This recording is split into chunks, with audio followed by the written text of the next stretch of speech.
David Bent, thank you very much for an interview for Restored Earth. We've known each other for many years. You are now independent, formerly of Forum of the Future, and many other things. Thank you very much for agreeing to an interview. My pleasure. The book I'm trying to write is about how we can put the planet and humanity and this shared cause of ours on a better track over the coming decades. And I wanted to start by asking you, what would you do in light of all that you know to put the world on a slightly better track on sustainability? So we're going to start with the easy questions. Straight in.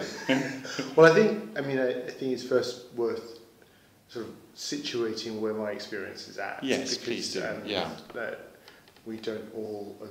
So over the last 13 years, I've been working at Forum for the Future, which is a sustainable development charity, and the vast majority of my work has been with businesses and trying to help individual businesses to be more successful by creating a sustainable world. Mm-hmm. So I can speak to that, and then over the last 6 months, as you say, I became independent, in part because as much as many companies are doing great stuff, there's an upper limit to what can be achieved on a sort of lone, heroic basis. And what I try to do now, and I'm still exploring quite how to do this, is to try to tilt the landscape in which we all make decisions so that we're on the path to a sustainable world. And I do that some of the time in the Cabinet Office, where I'm working on inclusive economy, and some of the time for the Centre for Science and Policy, where I am an associate fellow and trying to work on, what would be an industrial strategy and innovation policy for a sustainable world. And I guess I think in terms of this question about how do we get ourselves onto that path, it's probably worth talking about what hasn't worked so far, much to my frustration and regret, and to occasional despair and more, as I'm sure many people in the sustainability world.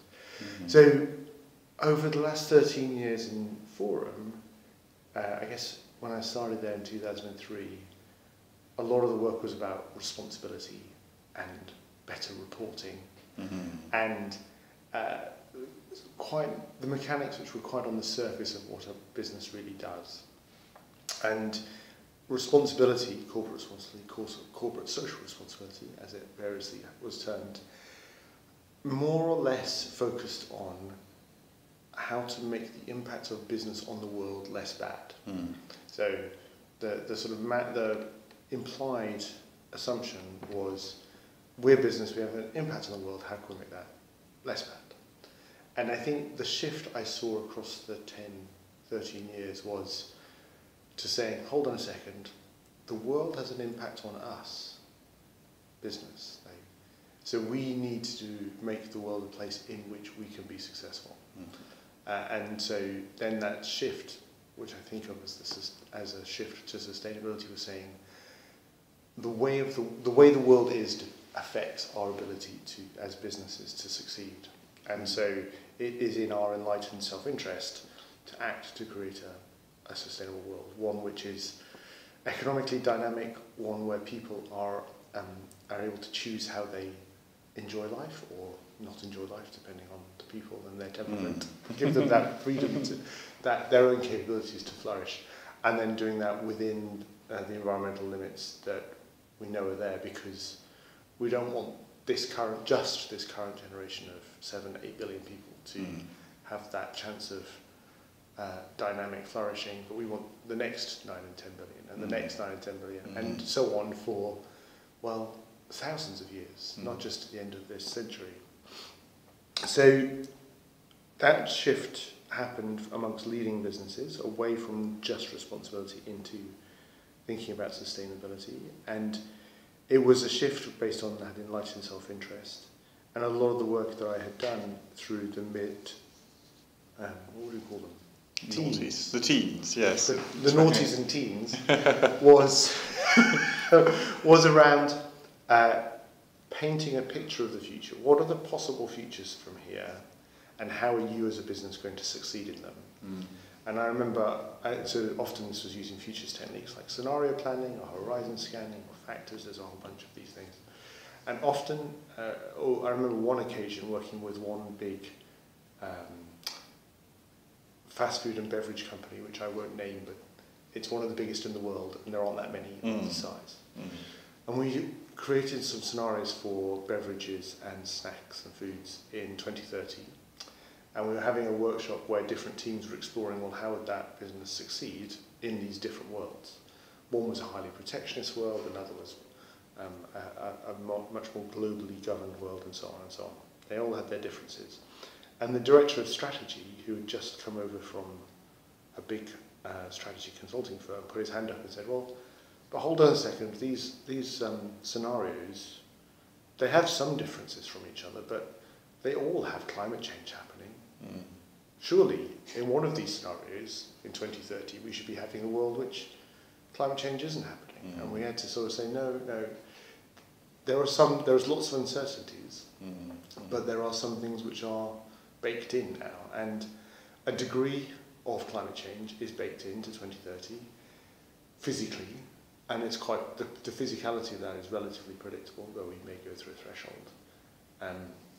What's not predictable is how we're going to respond to that on a social level, on a cultural level, on a political level, and that's what's in the scenarios. The scenarios vary on how we respond, but now climate change is happening, and it'll be affecting your business very deeply.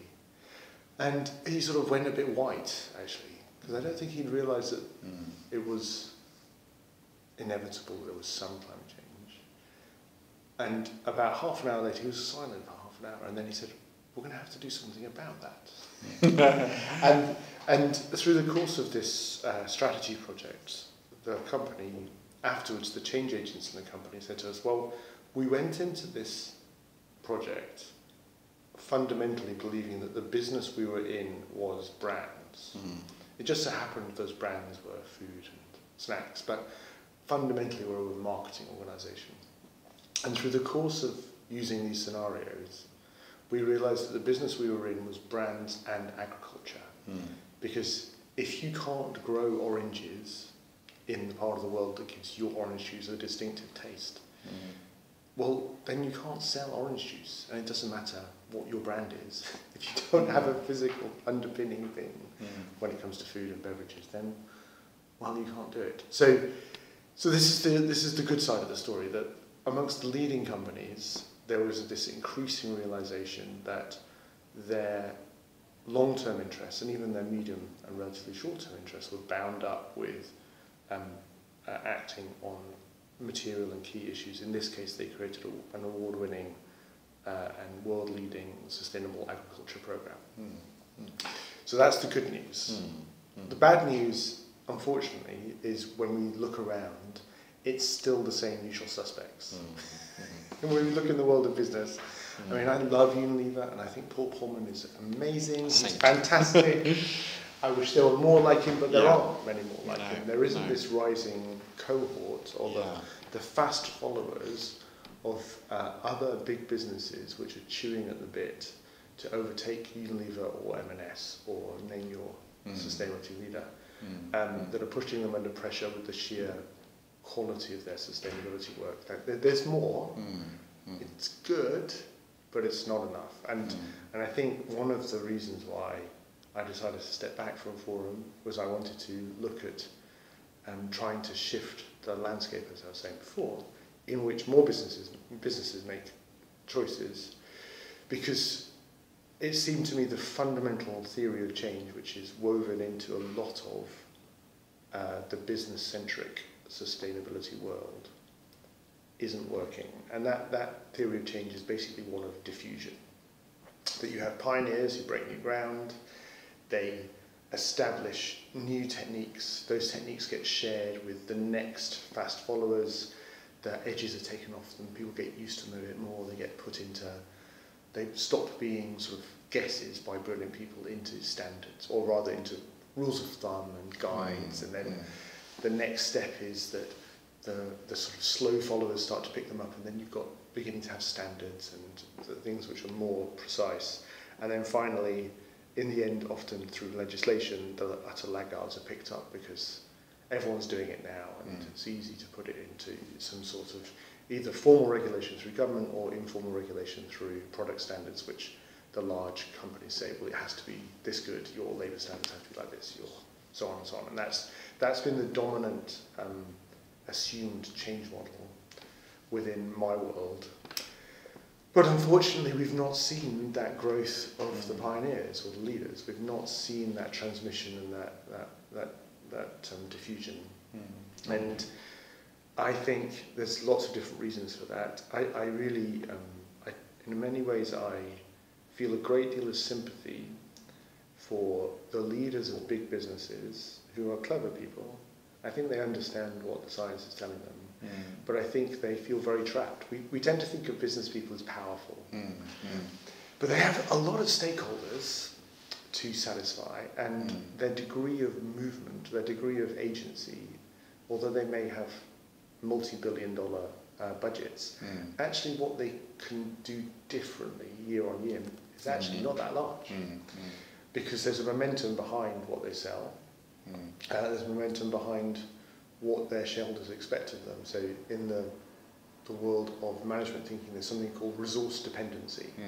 And if you're in sustainability, you immediately think of physical resources, but actually amongst business thinkers, the resource you're most dependent on is your customer.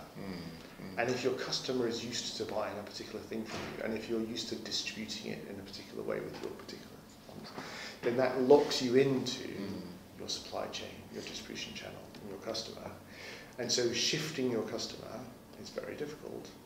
And also, if your investors expect a certain level of returns from you year in, year out, then to have a few fallow years where you're switching from model A to model B, and you're sort of going from the top of one mountain to the top of the next mountain, but to get there, you have to go through a bit of a valley, even if it's like on a ridge between mountains, you're still going down.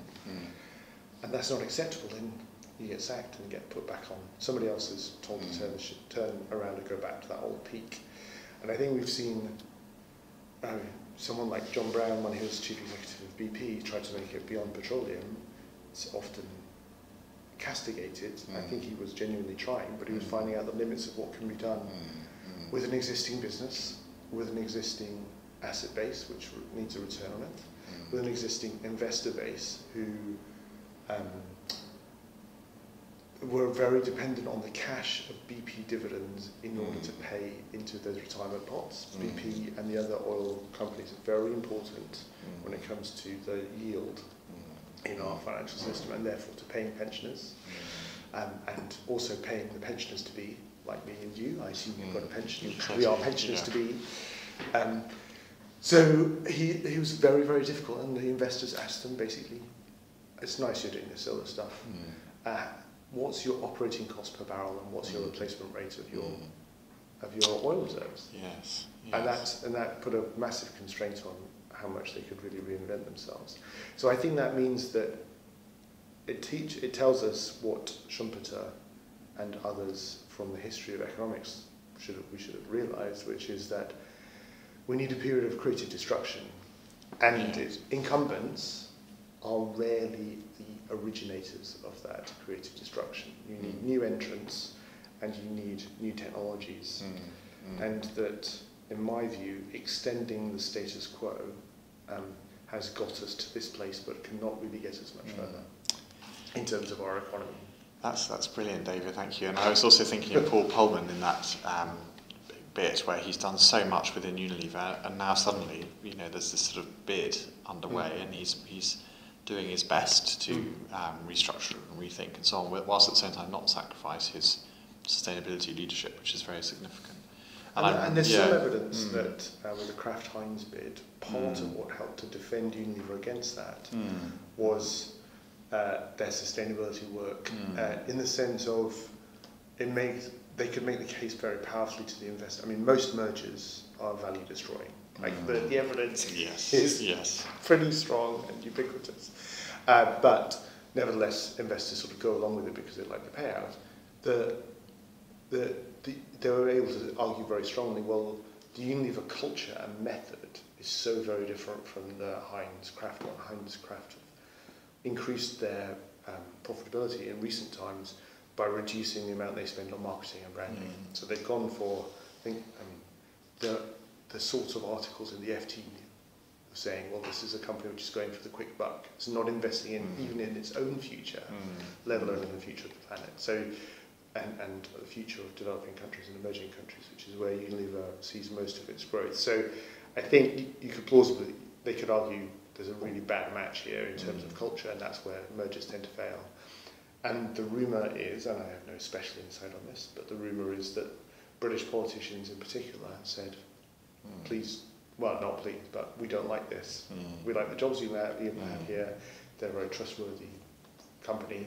They're doing good stuff, and we don't think Kraft would be like that. So, do you want to try that again, please? So, so I think there's evidence that it provided a buffer against the takeover, but nevertheless, that has now been, in order to maintain that buffer, Pullman and his executives need to show their investors, yes, we are running a tight ship. And there's some businesses which the investors don't like because they've got a lower rate of return and so on. So they are having to push to make choices which perhaps they've been avoiding or not concentrating on up until then. I mean, in a way, too, as I say with creative destruction, there's a benefit. The market mechanisms are often useful. So I sometimes fall out with some of my more radical sustainability friends that there is a role for markets. That competition pushes people to, and companies and organisations, to not just settle for today, but pushes them further. And so markets can be useful. I think we found ourselves in a position where the sort of market incentives we have are looking, and the sort of expectations of behaviour and expectations of particularly the UK investor are for returns now. And that short-termism means that the investments are as risk-free as possible, which means that companies are pushing for incremental improvements on what they know, not exploring the next. And I think that's one of the dynamics which means we can't rely on incumbents for this profound shift we need in the nature of our economy. Tomorrow's Company and the big innovation centre both done very interesting research into what's happening, the rate of investment in the UK in particular, but amongst Anglo-Saxon capitalism, let's put it that way. And a lot of companies are leaving money on the balance sheet in cash, they're not investing, or they're returning it to their shareholders in the form of dividends or share buybacks.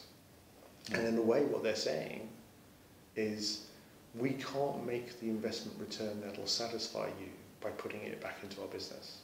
We can't do that fast enough. So we're going to give you the money. It's almost a vote of no confidence in themselves, very weirdly.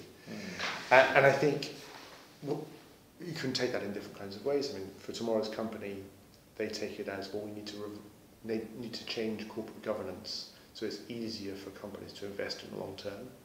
In the case of big innovation centre, they say it's because the nature of the ownership, they particularly like block ownership, that ownership changes too quickly for shareholders to become, investors to become engaged shareholders.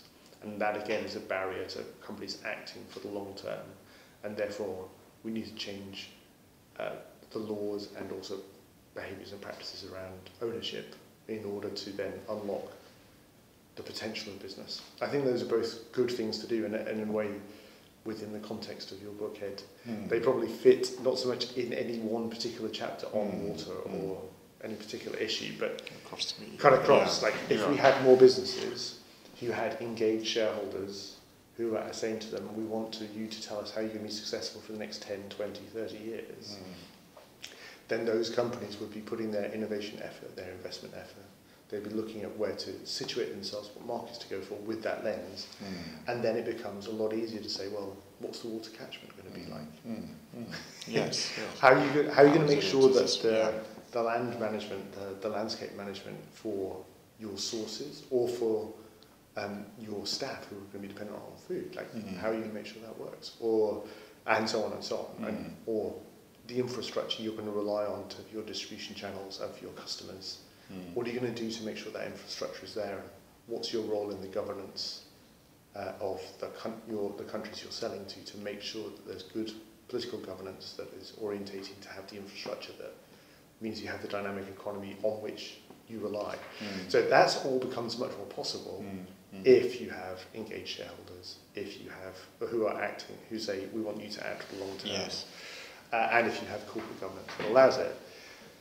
Even so, I think so. Even if that, so these are sort of in the jargon, these are called horizontal improvements. So Okay.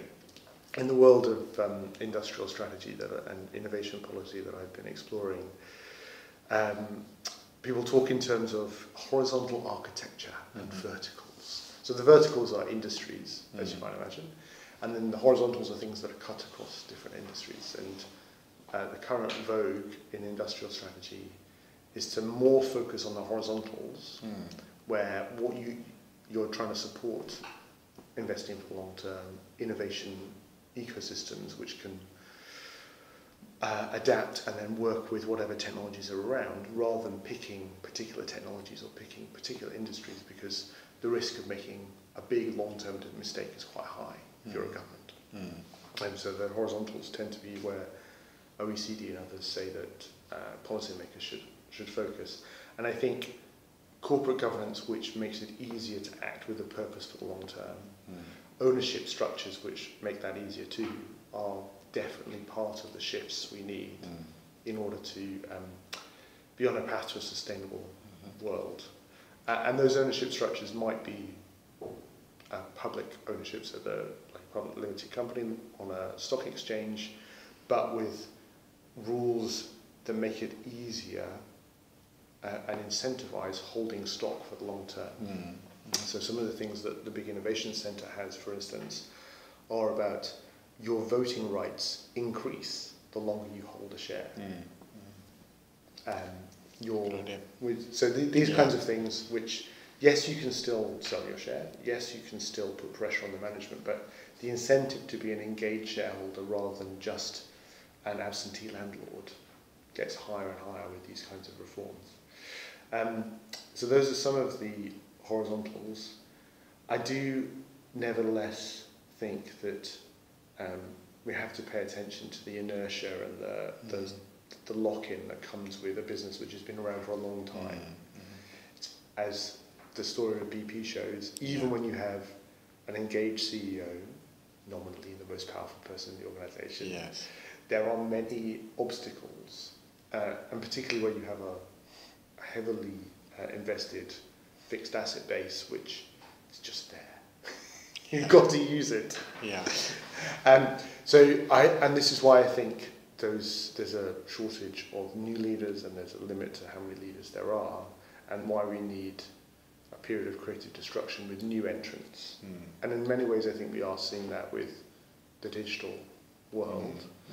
A world which has its own downsides to do with concentration of power and concentration of actually ownership, because in a way that means there are massive returns for some of the early holders of those shares. Mark Zuckerberg, for instance. So we're seeing, I think, those are companies which are pushing well beyond their original industrial boundaries and pushing into energy and pushing into whatever else.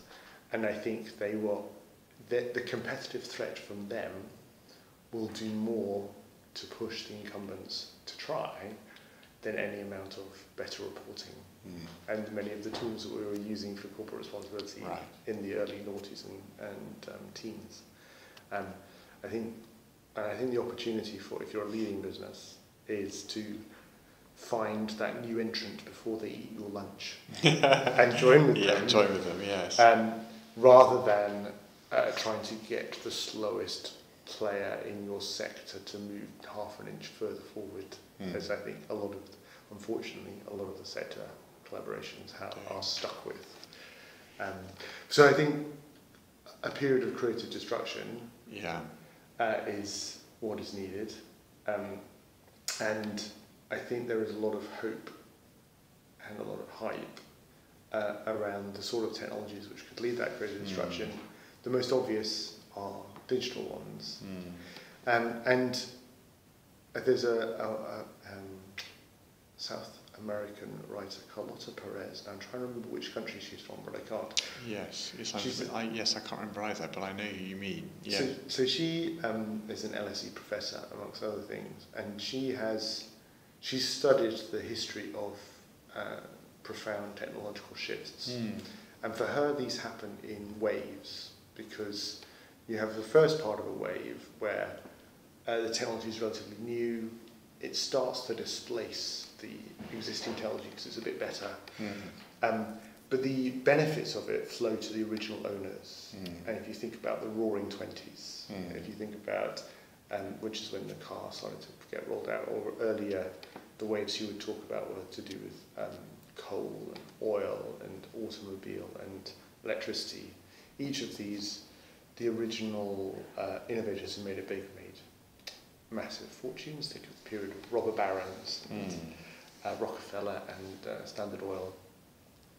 And then you have a crisis, often a recession, if not a depression, and then you have, and then with the right sort of shifting of the wheel, you have a rollout of that technology so that the benefits are much more diffuse and accrue to everybody, or many, many more people. If we think about, so for Perez, she feels like we're at the, so the example she would use would be the post-Second World War long boom. Then the rollout of cars and suburbanisation and other sorts of technologies guided by particular policies.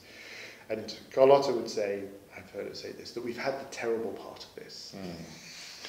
We've had the first part of the boom where some people get massively rich, and capitalism is, if you like, its most callous.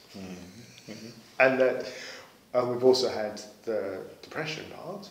We had the financial crisis 10 years ago. It started in September with Northern Rock going bust, and the sub-year after Bear Stearns, and then Lehman Brothers imploding, and then knocking out the financial system, or very nearly knocking out the financial system.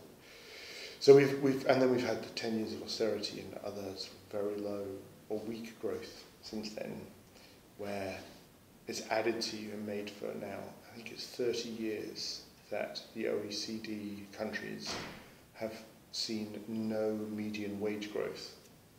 So the top 1%, the famous 1%, have gained massively. The workers of the West have not. The workers of India, China, Indonesia, Brazil have done pretty well, actually, the middle clump, but not the workers of the West. So for Perez, we're at this beautiful, pregnant moment where these technologies can be deployed in a way which will drive global development. So many people, billions of people, get the benefits of them. In a way that is green, so that we're able to flourish and live our lives using much less material stuff. So the through pull from forests, from industrial processes. Sort of Earth as source. You need less source to come through. Earth as sink. You're not putting out as much stuff as sink, and therefore you're not putting as much stress on ecosystems because you're not drawing from them. You're not putting as much stress on them through pollution and waste.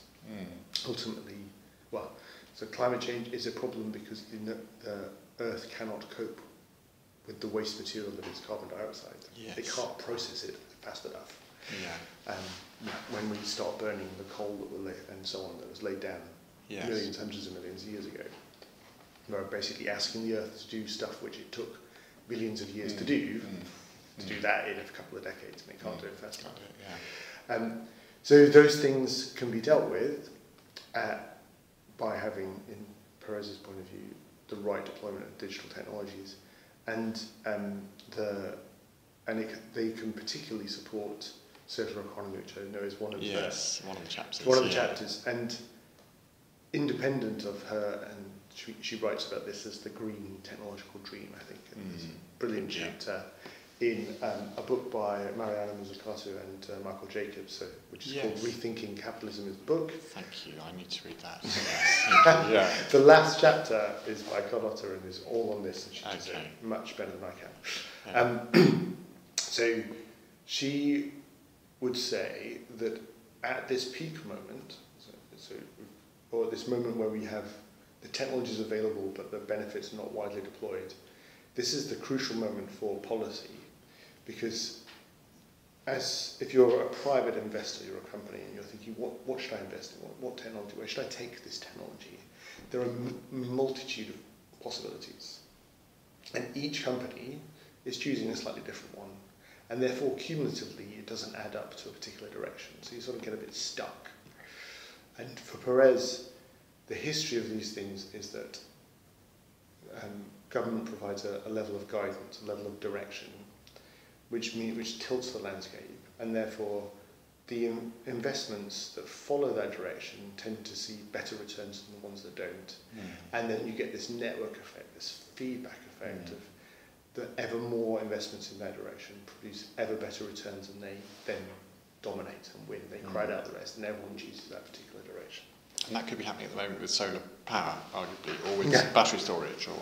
So we're seeing some of these things come together, and for Perez and for Mariana Mazzucato, who's now a professor at UCL, who's one of her peers and co-workers, they think that nudge is provided by mission-orientated innovation agencies. That you say, you create in their view, a wholly public institution that says, we're going that way. and then organises and directs its efforts, recruits brilliant people who are inspired by that mission, has money to follow through on that mission, and supports an innovation ecosystem of universities, research centres, and many of the institutions which are able to transfer from a research centre basis into a private basis, transfer organisations. Those are all supported. That whole ecosystem comes from having a mission-orientated innovation agency, and their key example will be something like DARPA in the US through the late 40s and then into the 50s and 60s. Mission, make sure the US has a permanent technological advantage over Russia. And out of that mission, most unexpectedly, not predicted at all in many ways, but came a lot of the digital technologies that we use today. So it took 20, 30 years for them to become available. And for Mazzucato, she has a diagram in her book, The Entrepreneurial State, which shows that 12 of the 12 breakthrough technologies that were brought together into an iPhone, all 12 were supported for a very long time by the relevant by development agencies of this sort. Not because somebody sat down and said, we're going to need an iPhone in 2006, whenever it was launched. We know exactly what technologies we're going to need. So back in 1956, we're going to look into transistors, all of these kinds of things, GPS. But instead, we need a permanent technological advantage. We'll put our best minds on this. We'll incentivise universities and Bell laboratories and so on and so on and so on. And out of that stirring of the pot came a whole bunch of technologies which then Steve Jobs was brilliantly able to assemble. His genius was not in the technologies, but in the drawing of them together into something which people like you and me could use very easily. And Mazzucato makes the point that Steve Jobs says, stay foolish. Yes. And her point is, it's much easier to stay foolish if the state has been around acting in these mission-orientated ways that are putting out lots of technological innovations that are available for you to be foolish with. And we should not forget, and the same applies to pharmaceuticals, the same applies to nanotechnologies and all sorts of technologies. There's a deeper history. We see them, the stories we told of the hero entrepreneur and the venture capitalist, they actually arrive, they're vital, but they arrive in the story rather late. And that we need these mission-orientated ones. In the moment when people are wondering, how should we use this technology to say this direction, and then people crowd it and follow it, go after it. And So I think there's a very strong case to what we need now, a mission-oriented, and not just one, but a whole set of these that point us in that right direction. And I've been playing with quite how you should, like, what's the right set? I don't think I know. Well, so I'll be clearer. I don't know. But if you do, right about it. And I suspect there'll be some which are global and some that are some national and some which are city level ways. Trying to address different sorts of problems, or perhaps let's put it a different way, at landscape level, or catchment level. Jurisdiction, catchment, yes, catchment. Because you're thinking about the particular ecosystem. And I think when you think globally, the obvious ones there are things like climate change, and in some ways we have a little bit of this with Mission 2020 and Breakthrough Institute or Fund, yes, the Bill Gates. And I think they are aiming more at the early R&D stage. As far as when I read their stuff, it's about more money into R&D applied and even earlier. I suspect personally there's a gap. I haven't seen anyone fill this gap, but I think there's a gap which is, I think we have lots of solutions which are ready, but need money and attention and to some extent incumbents to get out of the way. And I mean, solar is making its way through that. Battery technology and storage is also sort of making its way through that, but I think those things, an agency which is aimed at accelerating those and accelerating the deployment of the ready, very nearly ready technologies, I think was probably a vital feature of delivering on the Paris Agreement. So I won't need to tell you, but 1.5 degrees is a very challenging. It really is. Yeah.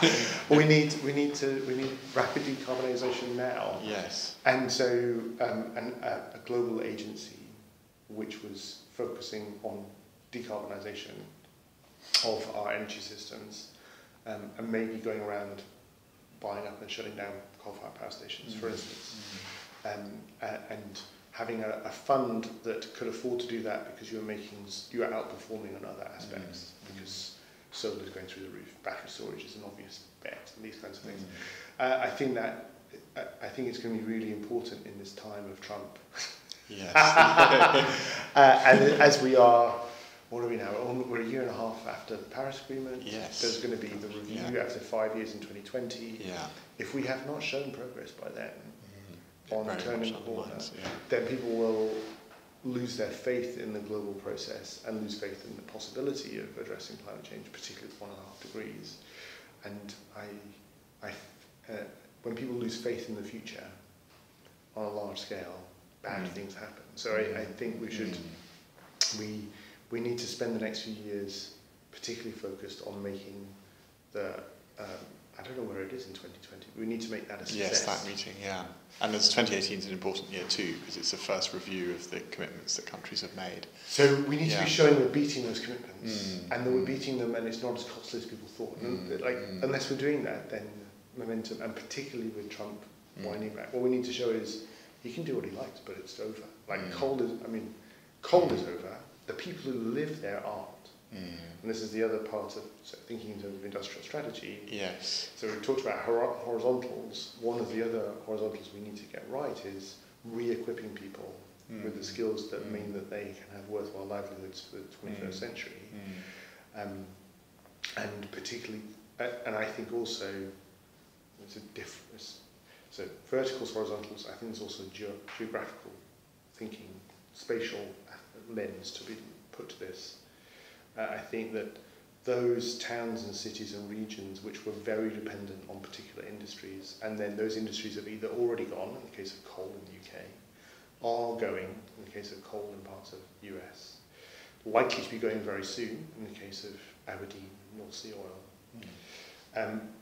We need to make sure that those don't become running sores and black nexuses where there is no hope for people, and where, so we need to have activities for local resilience and local regeneration, and crucially we need to have the people who are there feel like they are in charge of those activities, not somebody from London always coming to them and saying, You should become a.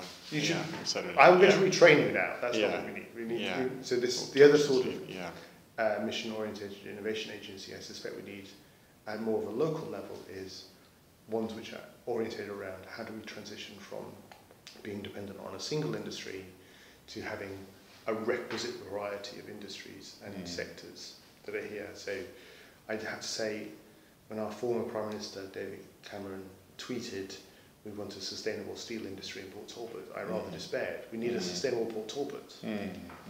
Not necessarily a steel industry there. I mean, maybe there is a sustainable steel industry, but I think to require Port Talbot to be dependent on a steel industry, even without any question of the carbon emissions involved in that, but just the sheer competitiveness puts Port Talbot at risk. The classic example here is somewhere like Detroit, which became a one-industry town. And not just that, but a three-company one-industry town. And when that industry massively changed away from SUVs and so on, Detroit went bust. So we need to make sure our towns and cities and regions have, I mean, this is a term from systems thinking, requisite variety, enough variety within them that they can adapt, that if one part fails, the other parts can step in. And adapt to AI too, presumably. Yes. The changing job.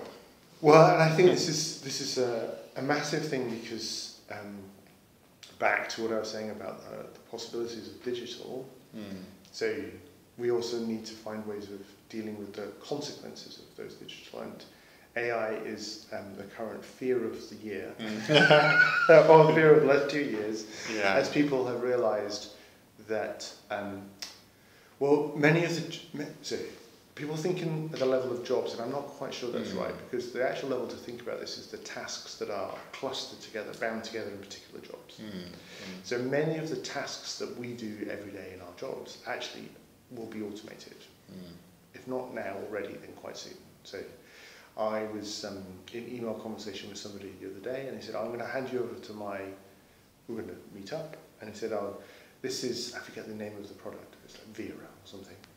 "This is my AI personal assistant." You're kidding, really? And via email, and if he hadn't said, I don't think I would have twigged. Just we found a date. Really? And so there are many tasks, including office tasks, that can be automated, and those tasks aren't evenly distributed. So there will be some jobs which are very much composed of tasks which can be automated. Thinking particularly of truck driver, taxi driver. There are some jobs which have some tasks in them which can be automated, but many which can't. So I'm sure your job, my job, many office jobs will be like, there's the third that you don't like. That hopefully will go away. I'd love Vera to do my Outlook meetings. My colleagues would thank me for that. Sift your emails and make sure only the ones that are worth reading come through to you, or the ones that some AI will be able to learn when is the best time to serve these emails to you, or when the best time to serve particular snippets to read is, prepare your pack for your meetings. All of these things become available really quite soon, and already being played with by some players. So some jobs will be very, very devastatingly affected. Parts of their jobs will disappear, and then therefore other parts will grow. Some jobs people will not want to be automated, and actually quite difficult to do so. One job's actually involving care, I think. So not just psychotherapy, which is my wife, and therefore we've got at least one job which will be very difficult to automate in our household. But things to do with dental hygiene and hairdressing. There's a whole bunch of ones where quality of attention, human interaction, these are going to be very difficult to automate. And then there's some jobs which are, I suppose, are easy to think of as drudgery, which will go away, but then what happens to those people? And this takes us back to, I think, community resilience. So I think we're going to have to, and local regeneration, we're going to be serious about how do we support local areas as they go through all these changes. I think on the education front, we're going to have to get used to equipping people for the skills of the 21st century continuously. So up until quite recently, you get educated until you're 18, 23, and then you're done. Like, that stock of education is enough for the rest of your life. Not anymore. Because as the AI learns, So tasks which were too difficult now will become automated. Then you acquire a new skill for a new task. That then gets automated. Like there'll be a constant sort of push on what gets automated. One of the skills we're going to have to learn is how to work with computers and AI and automation. So there's one, I think it's Kevin Kelly, says you'll be paid based on how well you work with robots. Yeah. So that, and one of the very interesting things is actually in Kevin Kelly's book, The Inevitable, he talks about the example of chess, and people might remember Kasparov being beaten by Blue Mind something like 10 years ago, and that was the first time the best chess grandmaster had been beaten. Now it's routine. So Kasparov has said it's his bad luck to be the one who happened to be yes, It was going to happen, right? Yeah. So, and then it happened, and now it's normal. So the best chess masters cannot beat best AI. Yeah. And it's never going to come back. Gosh, that's astonishing. But there are more chess grandmasters than ever before because they train. Human yes, because they train against it, yes. They train with AI and their level of skill has gone up. It's so high, yeah. And then when you have competitions where you can have not just human, not just AI, but then teams that combine human and AI, it's those teams that win. So the really interesting thing is, so AI can do most things brilliantly, but there's sometimes little spark that can make it a bit better. So those teams which are called apparently centaurs, because they combine two different things, a horse and a man. Centaur teams, the best centaur teams beat the best AI. And so the possibility is that we'll be able to find a way of getting ever more value, ever more from combining humans with AI in the right sorts of teams, the right sorts of processes. So learning to do that is going to become crucial. Critical thinking and creativity and judgment is going to become crucial too, because these are the things which AI currently struggles at and is likely to struggle at for a long time. And they're useful things also in the world of fake news and other things that are important. But it's going to be continuous education for everybody. And I think the other thing, going not so much about AI, but back to that local development jobs thing, this is where I think the circular economy can also come in. So we need sticky jobs.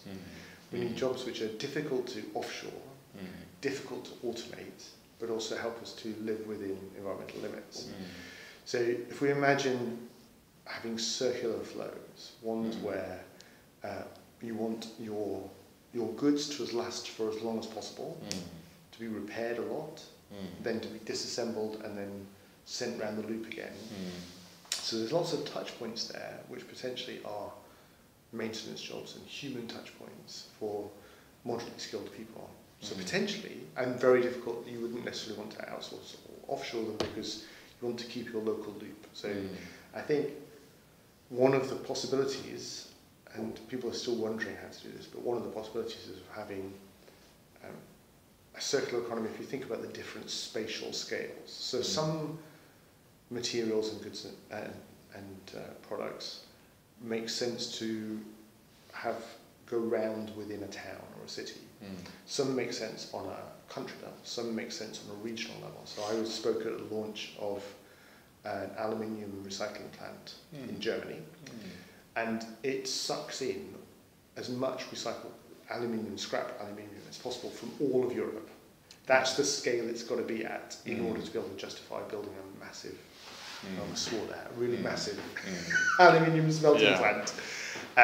But so there's some things which only make sense at those big spatial scales, but there's other things which make sense at a smaller spatial scale, perhaps clothes, and not just second-hand vintage, which we already have, but also making your clothes special by repairing them and so on. So there's going to be these different scales, but potentially that's a source of a different sort of sticky employment that means that a component. I think the other thing which will happen with this digital stuff as it makes its way through, I talked about how jobs are clusters of tasks, and as those tasks get peeled apart, jobs get peeled apart. So we're already seeing a gig economy and an aspect to this. I think more and more people will have more than one income stream. So they'll have different sorts of tasks. Now, that will be scary and it will be difficult, and there'll be opportunities for, many opportunities for more powerful players to exploit others because of that. At the same time, it potentially is a source of flourishing. Yes, more time to cultivate the mind.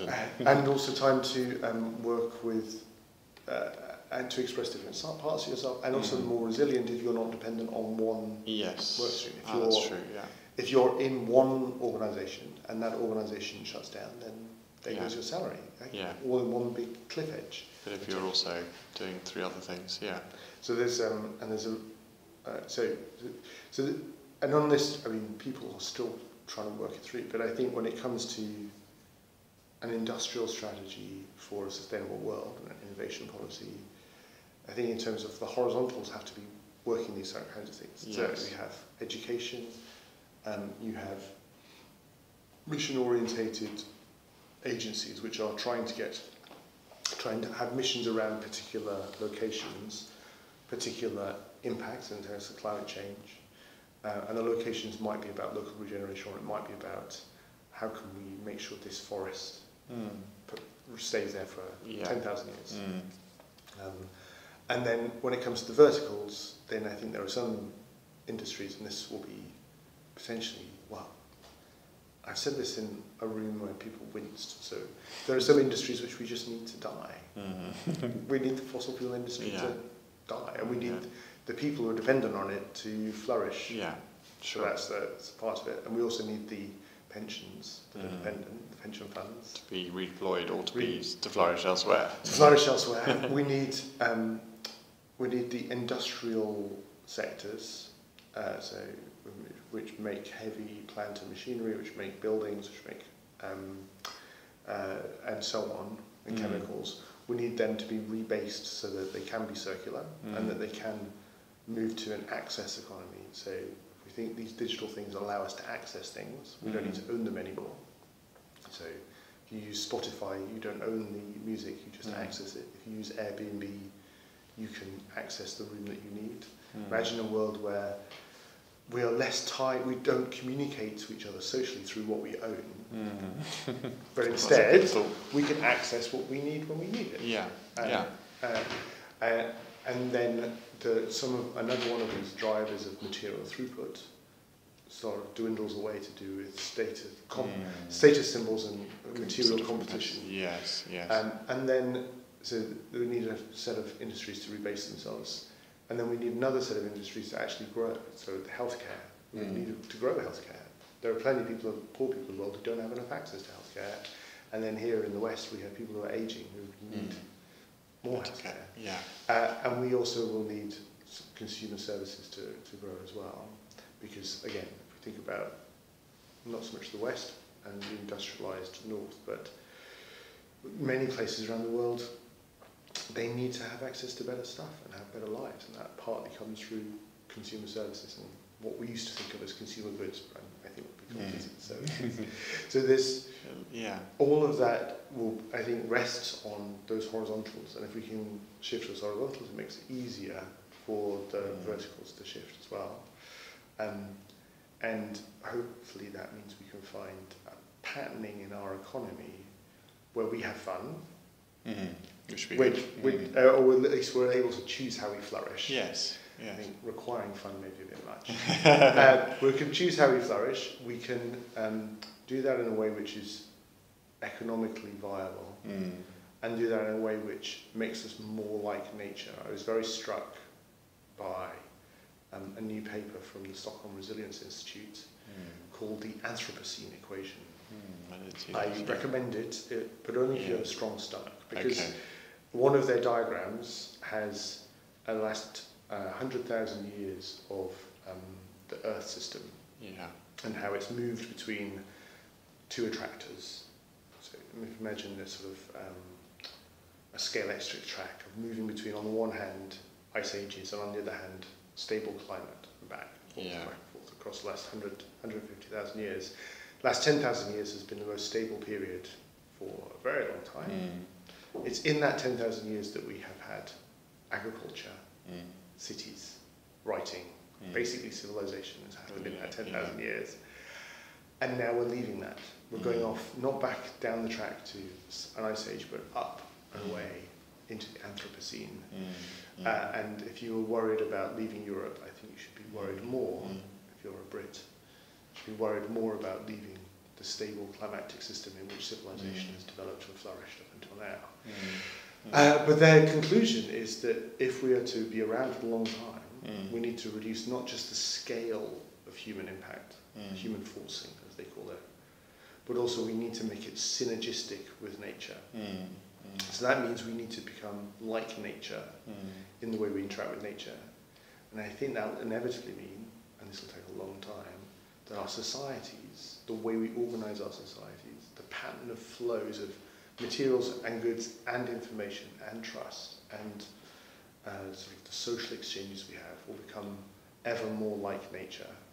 And the fundamental assumptions we have will become ones where we realise we are part of nature, we're not separate. We can't just abuse and use it. We have to accept that we're part of that nature, and therefore our flourishing depends on the flourishing of the forests and the watercourses and all the rest of it. And this will affect, ultimately, I think, our entire political economy of, well, what are the institutions we need that support the pattern of flows of physical materials, of money, of trust and so on.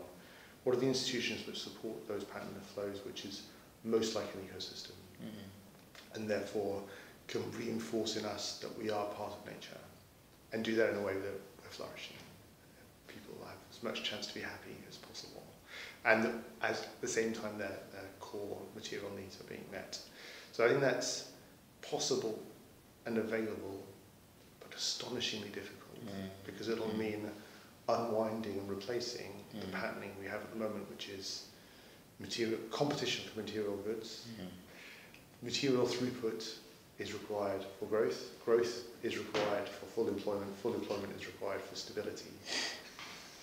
Going from all of that too. Yeah, so we all need to find new ways of supporting stability, of having worthwhile jobs which isn't reliant on that material throughput. And so, and this goes back to, I think it will rest on, and the institutions we'll have are ones that support those horizontals I was talking about of education and long-termism and so on. And I think the patterning we'll have and the ultimate way of understanding the successful companies will be ones which are providing services which give people the capability to flourish rather than providing goods which mean people enjoy them briefly. Fantastic, David. Well, that really was quite something, and I suppose I'm so grateful to you. I was gripped throughout. I got one tiny little question to ask you at the end, which is, in light of all of that, in our last 2 minutes or so, I mean, how optimistic are you that we can make this transition in an orderly fashion, a just transition, in the next couple of decades, which is effectively what the book's all about? So, that's a 2-minute question. Yeah, ish. 2 minutes, probably. So I guess I oscillate, I have to confess, between being excited and optimistic and dreading it. I think what 2016 did for me is it killed in me the notion that the transition will be smooth. So I think I had very naively and very stupidly in myself assumed that it would be possible to shift when people have fear and threat about the future, that they will act collectively and rationally for the long term. That was poor psychology on my part and some stupidity. We have a populist movement around us at the moment which is giving people the siren call that there are simple answers which involve going back to the past and also bounding narrow boundaries which mean that will be good enough. That won't work ultimately. So we need to find ways of getting through that. I suspect we will need, and Paul Gilding in his book, The Great Disruption, talks about this, I suspect we will need a massive crisis of confidence, an existential crisis, from which we will then move into some sort of war economy. It will be almost too late. And things which we currently think of now as impossible, we'll manage to do, but in the same kind of way that in the Second World War, if you'd said to Roosevelt or Churchill in 1939, You're going to grow the economy by planning it. You're going to produce more tanks and ships that have ever existed before, and you can do that in 3 years. There are people that have laughed at you, and they would have been right to, because the way in which we were organised that in advance was not possible to deliver it that way. So I suspect we'll have what Alex Steffen, who's writing about this brilliantly at the moment, he talks about the bottleneck decade, and he talks about the disruption that will come from that. And I think, so it is possible, it is available, it is very far from likely, and the choices we make now in what we buy, in how we vote, in how we organise ourselves locally, how we participate in civic life, how we ourselves create the institutions we need for the future we want. These can all make a profound difference today. So if everyone listening to this podcast and all of their friends and all of their friends' friends decided to say, well, what are the institutions we need for a successful UK and a sustainable world, and was to then make that happen, then I think we can do it. David Bent, thank you very much indeed for a wonderful interview.